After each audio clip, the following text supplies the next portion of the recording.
પાટણમાં વિવિધ સેવાકીય પ્રવૃત્તિઓમાં સદા અગ્રેસર રહેતા જાણીતા બિલ્ડર બેબા શેઠ દ્વારા છેલ્લા 14 વર્ષથી ધનતેરસના દિવસે ધનની પૂજા કરવાને બદલે સમાજથી તરછોડાયેલા ભિક્ષુકો અને દરિદ્ર નારાયણની સેવા કરી સાચા અર્થમાં ધનતેરસની ઉજવણી કરવામાં આવે છે।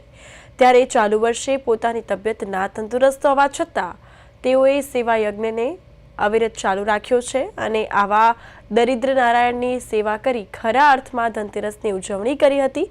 પાટણમાં છેલ્લા 17 વર્ષથી બેબા શેઠના હુલામણા નામે જાણીતા ગોરધન ઠક્કર દ્વારા સમાજથી તરછોડાયેલા અને ઉપર આબ અને નીચે ધરતીના સહારે જિંદગીના દિવસો પસાર કરતા ભિક્ષુકો માટે એક મહત્વપૂર્ણ સેવા યજ્ઞ શરૂ કરાયો છે।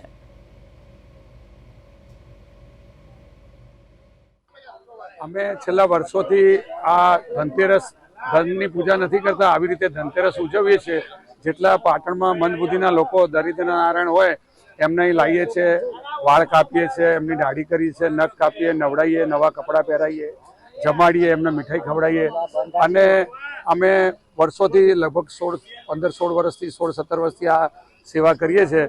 એટલે એમાં અમને આનંદ આવે છે। અમે ધનની પૂજા કરતા નથી, ધન નિર્જીવ છે। આ જીવિત ધનની પૂજા કરી અને અમે ધનતેરસ આ રીતે ઉજવીએ છીએ અને અમે સંતોષ માનીએ છીએ ધનતેરસ ઉજવવાનો।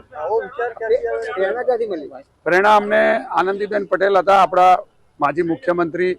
અહીં પાટણમાં એમનો 70મો જન્મદિવસ ઉજવ્યો હતો ત્યારે એમના જમાઈ જયેશકુમાર ને અનારબેન પટેલે આવો કાર્યક્રમ અમને શીખવાડેલો અને એ લોકોએ આ કર્યો હતો। ત્યારથી અમે લોકો છેલ્લા 16 વર્ષથી આનંદીબેનનો 85મો વર્ષ ચાલે છે। એમના 70મા જન્મદિવસ વખતે અમે ચાલુ કર્યું હતું, ત્યારથી છેલ્લા 16 વર્ષથી અમે આ સેવાનું કામ કરીએ છીએ। શરૂઆત તમે એકલા કરી અને અત્યારે હાલ તમારી સાથે કોણ કોણ જોડાયું? મારી સાથે ધારો કે મેટ્રો કટિંગ સલૂન વાળા મહેશભાઈ છે, પેલા સોઢા સાહેબ છે,